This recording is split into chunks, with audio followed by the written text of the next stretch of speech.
Sharma ji classes में आप सबका स्वागत है। प्रकरण रहेगा कारक, उसी को आगे बढ़ाएंगे अपन। और उसमें द्वितीय विभक्ति के अंतर्गत कर्म कारक रहेगा। सूत्र रहेगा अभितय परितय समया निक्षाहा प्रतियोगेपि, यानी इन आए हुए शब्दों के योग में द्वितीय विभक्ति होती है। देखेंगे सूत्र की व्याख्या या सूत्र की वृत्ति रहेगी। इति सूत्रेण अभित है परित है समया निक्षाहा प्रतियोगे द्वितीय विभक्ति भवति। यहाँ पर ये कह रहा है इस सूत्र के द्वारा अभितय यानी दोनों ओर, परितय चारों ओर, समया नज़दीक समीप, निक्षा समीप नज़दीक, हा अफसोस या हाय शब्द और प्रति, इनके योग में द्वितीय विभक्ति होती है। अभितय दोनों ओर, परितय सब और, समया निकट, हा शोक अर्थ में अर्थात हाय, तथा प्रति के योग में द्वितीय विभक्ति होती है। उदाहरण देखेंगे। अभितय अर्थ रहेगा दोनों ओर, विद्यालयम अभितः वृक्षः सन्ति, विद्यालय के दोनों ओर वृक्ष हैं। परितः चारों ओर, ग्रामम परितः क्षेत्राणि सन्ति, गांव के चारों ओर खेत हैं। समया अर्थ रहेगा समीप, ग्रामम समया नदी बहती, गांव के पास नदी बहती है। निक्षा समीप, क्षेत्रम निक्षा नदी बहती, खेत के पास नदी बहती है। हाय हा दुर्जनम यानी खेत प्रकट कर रहा है, हाय दुष्ट। प्रति ओर, छात्रा विद्यालय प्रति गच्छन्ति, छात्र विद्यालय की ओर जाते हैं।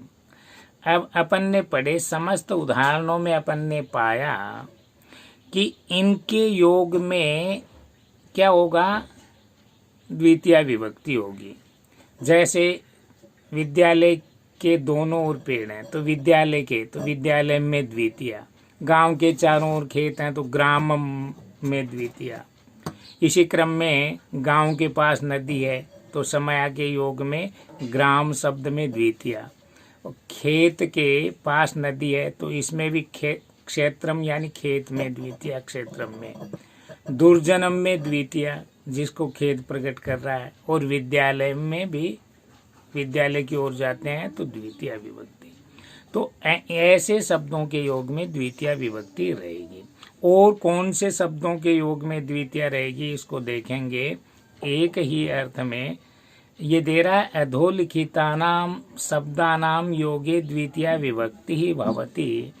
इन निम्नलिखित योग के में भी द्वितीय विभक्ति होगी। जैसे अभितय उभयतय, दोनों ओर, राजमार्गम अभितः वृक्षः सन्ति, तो यहाँ राजमार्ग के दोनों ओर वृक्ष हैं तो यहाँ राजमार्गम में द्वितीय हो गई। परितः सर्वतः, तो यहाँ पर ग्रामम सर्वतः, तो गांव के सब ओर क्या है, खेत हैं, क्षेत्राणि सन्ति, तो ग्रामम में द्वितीय हो गई। समया निक्षा समीप, इनके योग में भी द्वितीय। विद्यालयम निक्षा देवालय अस्ति, तो यहाँ पर निक्षा शब्द आया न तो विद्यालय में द्वितीय हो गई। विद्यालय के पास देवालय अर्थात मंदिर है। अंतरेण बिना, बिना के, प्रदीप पुस्तकम बिना या अंतरेण पठति, बिना कहें या अंतरेण कहें दोनों ही शब्दों का एक ही अर्थ है तो यहाँ पर द्वितीय विभक्ति हो गई पुस्तक में। अंतरा बीच में, रामम श्यामम च अंतरा देवदत्त अस्ति, अंतरा इति शब्द से अर्थ है बीच में, इसके योग में भी द्वितीय होगी। तो रामम श्यामम, राम और श्याम के बीच में कौन है, देवदत्त, तो रामम श्यामम में द्वितीय विभक्ति हुई। धिक धिक्कार, दुष्ट धिक, दुष्ट को धिक्कार है ऐसा, तो धिक के योग में दुष्टम शब्द में द्वितीय। हा हाय, हा खलम, अरे दुष्ट, हाय धिक्कार है वैसा भाव। प्रति और, कृषकाः क्षेत्रं प्रति गच्छन्ति, किसान खेत की ओर जाते हैं। जनाः नगरं प्रति गच्छन्ति, तो यहाँ पर अन्य वाक्य भी बन सकते हैं। व्यक्ति लोग नगर की ओर जाते हैं। छात्रा आपणं प्रति गच्छति, विद्यार्थी बाजार की ओर जाते हैं। छात्रा विद्यालयं प्रति गच्छन्ति, छात्र विद्यालय की ओर जाते हैं। तो अनु है पीछे का अर्थ देगी।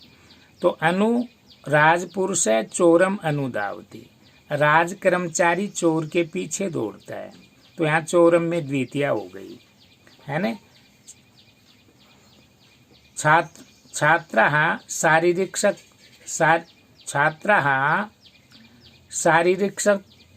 शारीरिक शिक्षकम अनुधावती। क्या हो गया? छात्र शारीरिक शिक्षक के पीछे पीछे दौड़ते हैं। तो यहाँ पर शारीरिक दक्षता प्राप्त करने के लिए। तो ऐसे वाक्य बन सकते हैं। यावत तक, गणेश वनम यावत गच्छति, गणेश वन तक जाता है। सुरेश है नगरम यावत गच्छति, सुरेश नगर तक जाता है। महेश है उद्यानम यावत गच्छति, महेश बगीचे तक जाता है। अधो अधः सबसे नीचे, भूमिम अधो अधः जलम अस्ति, भूमि के नीचे जल है। पर्वतम अधो अधः धातु अस्ति, पर्वत के नीचे धातु है। तो इस प्रकार से ये वाक्य बन सकते हैं। अध्यधि अंदर अंदर, लोकम अध्यधि हरि अस्ति, लोक के नीचे या लोक में हरि हैं, संसार में भगवान है। इसी प्रकार से उद्यानम अध्यधि वृक्षाः सन्ति, उद्यान के अंदर वृक्ष हैं। ऊपरी ऊपरी ऊपर ऊपर, लोकम ऊपरी ऊपरी सूर्य अस्ति, लोक संसार के ऊपर सूर्य है। लोकम ऊपरी ऊपरी स्वर्गम अस्ति, संसार के ऊपर स्वर्ग है। इस प्रकार के वाक्य निर्माणित हो सकते हैं। आगे देखेंगे। सूत्र रहेगा अकथितम च, द्वितीय विभक्ति में महत्वपूर्ण सूत्र है। तो देखेंगे, इति सूत्रेण अपादानादिकारकाणां यत्र अविवक्षा अस्ति तत्र तेषां कर्म संज्ञा भवति, कर्मणि च द्वितीया विभक्ति ही भवति। ये कहता है इस सूत्र के द्वारा अकथितम यानी स्पष्ट रूप से नहीं कहा गया है, अविवक्षा जिसको कहें, या फिर ये कहें अनुक्तम। तो इति सूत्रेण, इस सूत्र के द्वारा अपादानादि कारकाणाम, अपादान आदि कारकों की जहाँ पर अविवक्षा हो, वर्जना हो, तत्र तेषां कर्म संज्ञा भवति, स्पष्टतः वहाँ पर उपपद विभक्ति जो द्विकर्मक धातु हैं उनमें कर्म संज्ञा होती है। और कर्मणि च द्वितीया विभक्ति भवति, और कर्म में द्वितीय विभक्ति होती है, स्पष्ट है। तो ये कौन सी धातुएं हैं देखेंगे। दु है, याच, पच, दंड, रुद्धि, पृच्छ, ची, ब्रू, शासु, जी, मत, मुषाम। क्रम युक्त स्याद अकथितम तथा स्यानिकृष्वहाम। तो यहाँ पर देखेंगे कर्म युक्त स्यात, तय अलग हो गया तो अकथितम अलग हो गया। तो ये अकथितम के अंतर्गत ये धातुएं जो द्विकर्मक हैं, इनमें एक प्रधान कर्म होता है और एक गौण कर्म होता है। ऐसे में जहाँ द्विकर्म प्रयुक्त हों, उन सभी इन 16 धातुओं में क्या होता है, द्वितीय विभक्ति होती है। इमे 16 धातवः एव द्विकर्मक धातवः कथ्यन्ते। इन 16 धातुओं को द्विकर्मक धातु कहते हैं। एतेषां प्रयोग अत्र क्रियते, इनका प्रयोग यहाँ पर स्पष्टतः करते हैं। देखेंगे, अकथितम च अपादानादि कारकों से जो कारक अविवक्षित होता है उसकी कर्म संज्ञा होती है। अपादान आदि जो कारक हैं उसमें अविवक्षा हो, उनकी कर्म संज्ञा, और कर्म में द्वितीय होती है, स्पष्ट है। तो उपयुक्त 16 धातुओं के अपादान आदि के रूप में विशेष विवक्षा न होने पर कर्म संज्ञा यानी द्वितीय विभक्ति होती है। तो इन धातुओं के क्रम में पहली धातु रहेगी दु है, जिसका अर्थ हिंदी में रहेगा दुहना। जैसे गोपाल गाम पयः दोग्धी, गवाला गाय से दूध दूहता है। तो यहाँ गोपाल गवाला गाय से दूध दूहता है, ध्यान देंगे तो यहाँ पर द्विकर्मक है, एक तो गोपाल और एक गाय और दूध। तो यहाँ गोपाल नहीं होगा और यहाँ दूध क्या दूहता है, दूध दूहता है। तो यहाँ दूध क्या है, प्रधान कर्म है। लेकिन गाय नहीं हो तो दूध प्राप्त नहीं होगा। तो यहाँ पर क्या है, गोपाल गाम पयः दोग्धी, यहाँ पर दूध दूहना जो क्या है, प्रधान कर्म है। लेकिन किससे, गाम गाय जो है गौण कर्म है, गाय होने पर ही दूध प्राप्त होगा। तो इस प्रकार से ये द्विकर्मक धातु हैं, इनमें द्वितीय विभक्ति। गोपाल गाय से दूध दूहता है। याच मांगना, सुरेश महेशम पुस्तकम याचते, सुरेश महेश से पुस्तक मांगता है। तो यहाँ पर पुस्तकम में द्वितीय हो गई है ना, सुरेश महेश से पुस्तक, महेश और पुस्तक, याचना मांगना। तो पुस्तक क्या है, उसमें द्वितीय हो गई, सुरेश और महेश। मांगने वाला कौन है, सुरेश। किससे मांगता है, महेश से। तो महेश और पुस्तक है ना, उसमें याच के योग में पुस्तक में क्या हो गई, द्वितीय। इसी प्रकार से पच पकाना, पाच के तंडुलान ओदनम पचती।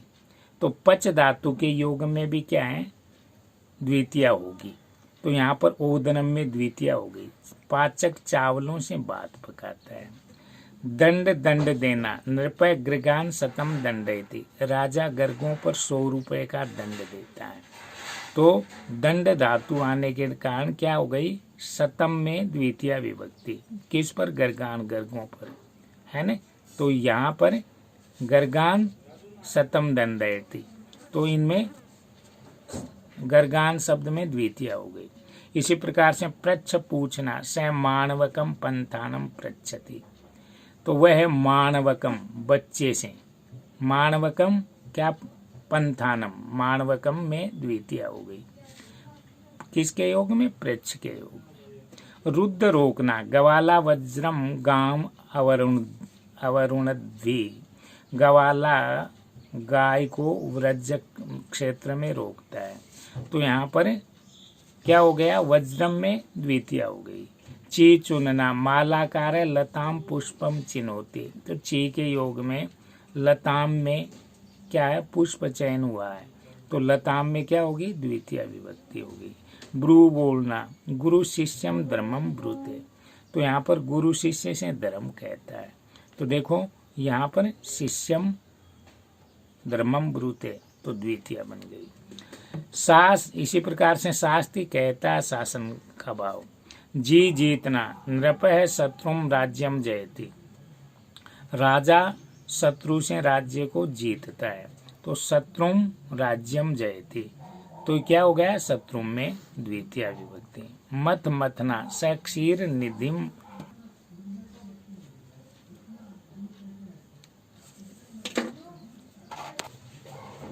मत मथना स क्षीर निधिम क्षुधाम मथती, वह क्षीर सागर से अमृत मथता है। मुष चुराना, चोर है देवदत्तम धनम मुष्णाति, चोर देवदत्त से धन चुराता है। तो यहाँ पर क्या हो, देवदत्तम में द्वितीय विभक्ति। नी ले जाना से अजाम ग्रामम नयति, वह बकरी को गांव ले जाता है। तो यहाँ अजाम में द्वितीय, और जहाँ जिस स्थान विशेष पर ले जाया जाता है उसमें भी गत्यर्थे द्वितीय, तो ग्रामम में भी द्वितीय। री हरण करना, स ग्रामम धनम हरति, वह गांव से धन चुराता है। तो ग्रामम में द्वितीय। वह ले जाना, वह धातु ले जाता है। कृषक है ग्रामम भारम वहति, किसान गांव में बोझा ले जाता है। तो यहाँ पर ग्रामम में द्वितीय। कृष खींचना, कृष खींचना, कृषक है क्षेत्रम अजाम कृषति, किसान खेत में बकरी को खींचता है। तो यहाँ अजाम में द्वितीय। इस प्रकार से ये 16 धातुएं जो द्विकर्मक हैं, सभी में 2 कर्म होने के कारण, यानी एक प्रधान कर्म और एक गौण कर्म, तो ये द्विकर्मक धातुएं कहलाती हैं। यहाँ इन धातुओं का जहाँ भी प्रयोग होता है उसमें द्वितीया विभक्ति होगी स्पष्टतः, इसलिए इसको ध्यान से पढ़ें, समझें और उत्साह से शेयर करें, लाइक करें।